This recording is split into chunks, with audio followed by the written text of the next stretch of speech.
Am I the a-hole for refusing to help my aunt? Plus update.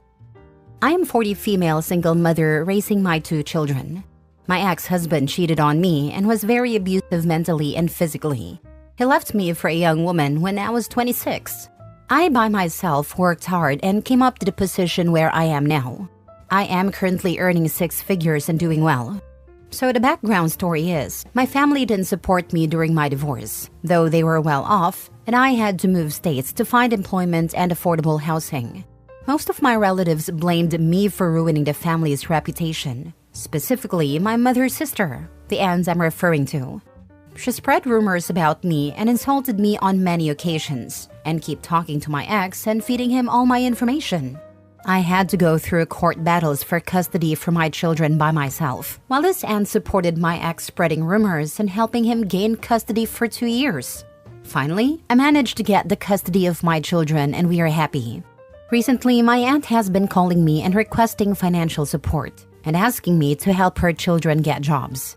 I told her to go and ask my ex who she supported. I don't know if I am the a-hole here, but my mother thinks it was unnecessary, and I should have supported it. So Reddit, tell me, am I the a-hole? You've worked hard to rebuild your life after all that drama. It's tough to forget how your aunt treated you during your worst times. You're not obligated to help her now, especially after she supported your ex. Your aunt has some brass yarbles. If she approaches you again, start laughing uncontrollably, catch your breath, and say no. Then ghost her. No explanations. Either she knows why, or she's freaking oblivious. In either case, you have no obligations. You're not the a-hole. They let you all down. She can go get financial help from your ex or anyone else that didn't support you. You stand your ground and support you and your children. Close that door and move on to a happier life. Not the a-hole. After what your aunt did, I'd say she can go to hell and figure things out on her own. It's amazing that she has to come back after all this time and ask you for anything, considering what she did. However, I guess that she must really be desperate and in that much of a need of help. She really shouldn't have done that to you though, because if I were you, I would either say, new number, who's this? Sorry, don't know you, and I'm not going to help a stranger. Not with this economy. Bye now, and block. Or just block her. This particular aunt doesn't sound like she needs to be desperate to ask for help from someone she treated horribly. OP did well for herself, and now Auntie sees dollar signs. Help her children get jobs? Hell no. She raised them. They're probably lazy and motivated losers. They can get their own jobs. She needs money? Sounds like Auntie should get a job. I'm sure she thinks, maybe said, that what happened between them was years ago. Bygones at all. She's despicable. Edit/mini update. After reading your responses, I realized I wasn't wrong to refuse to help, but I'm going to stay firm in my decision. When I posted here, I was having doubts. In my culture, we are expected to respect the elders even if they are total a-holes. And because my mother was trying to guilt-trip me, she always does this to get her way. And right now, I don't want that toxicity in my life. Thanks to you guys, I decided I'm going to cut contact with my aunt and her family. And I'm going low contact with my parents for a while. I'm meeting my mother for lunch tomorrow and letting her know my decision. And we will gradually start to address the issues in our relationship and try to mend it. There is probably going to be waterworks, name-calling, and telling me how much of an ungrateful child I am. But I'm gonna stay firm in my decision. I will update you guys if anything interesting happens. Next story. Am I the a-hole for refusing to support my brother's kids after he passed away, even though I am financially able to? I, 38 male, have always had a complicated relationship with my younger brother Jake, 34 male. Growing up, we were never close. Jake was the golden child in the family, and I was always expected to support him, help him out, and be there for him, even when he made terrible decisions. He was always the reckless one, dropping out of college, getting into trouble, and having kids he couldn't really afford with multiple women. 5 months ago, Jake tragically passed away in a car accident, leaving behind 3 kids with 2 different women. It was devastating for the family, but I can't say Jake's life choices didn't contribute to some of his struggles. He had no life insurance, no savings, and left his kids in pretty bad shape financially. My parents, who are both retired and living on a fixed income, asked me to step up and help support Jake's kids. I'm financially stable, well off even. I run my own business and my wife and I don't have kids of our own, so we live pretty comfortably. My parents think it's my responsibility to take over Jake now that he's gone. They've been pressuring me to set up college funds for his kids, help with their living expenses, and even contribute to their mother's bills, as both women are struggling to make ends meet. Here's the thing, I don't want to. It sounds harsh, but I feel like I'm being asked to pay for Jake's mistakes. I don't have a relationship with these kids, and I barely had one with Jake. I've spent my whole life cleaning up his messes, and now that he's gone, I feel like I'm financially free of that obligation. I didn't ask him to have multiple kids with no plan for their future. My wife agrees with me, and she feels like we shouldn't have to sacrifice our financial freedom because of my brother's poor decisions.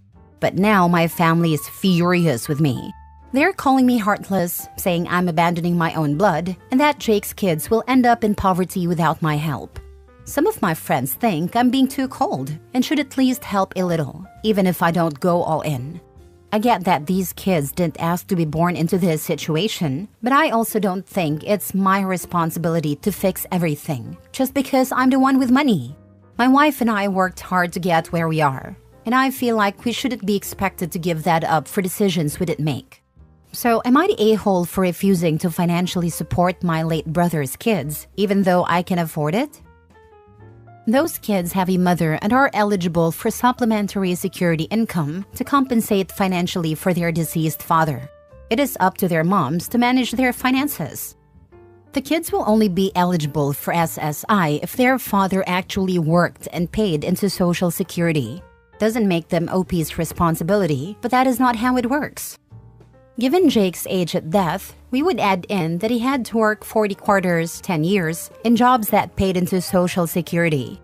If he were in his mid-20s, the amount of required work time would be less for your surviving minor children to receive monthly payments. Consider it child support that is always paid on time and in full. His total benefit will be split evenly between all 3 children. But the mothers need to apply. Benefits date from the date of the phone call to set up the appointment. Not the a-hole. Your parents can do it if they want to, but it is not your responsibility. They enabled your brother for years, so now they can pay the price for their poor choices in life. I agree, those kids' situation is difficult as it is, however, they still have their mothers to support them. You have no responsibility to fix everyone's problem. Your parents should not force you to do anything that you don't want, and they should respect that OP. People who thinks that it's your responsibility to help them should start chipping in with themselves and give the money to those kids, not the a-hole. I told my mother I plan to be cremated. She asked me to sign over my military burial plot so my brother wouldn't end up in an unmarked grave. This after we had already agreed he would eventually lose the house she leaves him free and clear because he will fail to pay the taxes. Sucks being the good kid, making the good decisions, then being hated for it. I'm putting $10,000 in an investment for my nephew. Nobody will know until he's a junior in high school. Him and I will have a conversation in his future. If he's got a good head on his shoulders, I will help him. If not, it will be passed to my grandkids. But I'm not just giving anyone anything. It will be on my terms. I'm sure not paying child support to some baby mother. Next story. Am I the a-hole for telling my dad he made a dumb decision and I don't need to fix it for him? My mom died when I, 16 male, was 5. I remember her, just not amazingly well. When I was 7, my dad started dating again and met Mara. At first, I was upset about Mara and my dad dating. I didn't want to meet her and gave her a hard time. She gave me space to let out all my feelings at her, and then she reassured me she was not here to take mom's place. She told me she really liked my dad and wanted to really like me too. But she didn't have to be my mom for us to like each other. At first, I wasn't sure if I believed her. But she won me over and we got along really well. She even lived with us for a year. But when I was 10, Dad broke up with Mara and said she wasn't trying hard enough to fill the role of mom for me and I needed a mom. I told him I didn't want another mom and I loved Mara, that she was the best. Mara was blindsided by it because things had been so good, and I don't think my dad had said it would be a deal breaker. Within a few months, he met his wife, Stacy.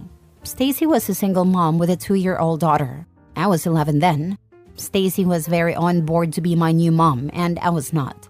I said it so many times I didn't want a new mom, and I wouldn't call someone else mom. I missed Mara and wouldn't give Stacy a chance if she tried to take over mom's place. I was ignored, and Dad and Stacy got married when I was 12. After my 16th birthday, which was June, my dad kinda realized I was serious about not wanting a mom and not giving Stacy a chance to be my mom. She has tried so hard too. She has tried to make me love her and her daughter. But I'm not here to get a new mom. I'm not open to it, something Dad now knows. It's caused a lot of strain within him and Stacy because Stacy found out I had DM'd Mara recently and apologized for Dad and thanked her for being awesome and saying I miss her. Stacy said she can't even get me to say I like her. I told her it's because I don't. That I don't like people who don't listen or who think they can make me do things like let them be my new mom. Stacy said she was expecting/promised a family for her daughter. Not this. Dad pulled me aside a few nights ago and told me he now realizes I was serious about the things I said, and he realizes I loved Mara, but that he really wanted the best for me, and someone who wouldn't even try to be my mom wasn't it. He told me Stacy would be such a good second mom to me, and I could have a sister if I give this a chance. He said his marriage could end if we can't pull together as a family. I told him he made a dumb decision and I wouldn't fix it for him. I said it was fine if Mara just wasn't the one for him or if their relationship changed. But I loved her because she wasn't my mom. She was someone I could trust and love as Mara. And that my dislike of Stacy wasn't changing, and neither was my unwillingness to get a new mom. Dad told me I don't get to speak to him like that I was out of line. Am I the a-hole? Now for the comments.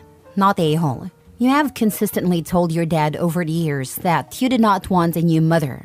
And he has consistently, including now, ignored what you had to say.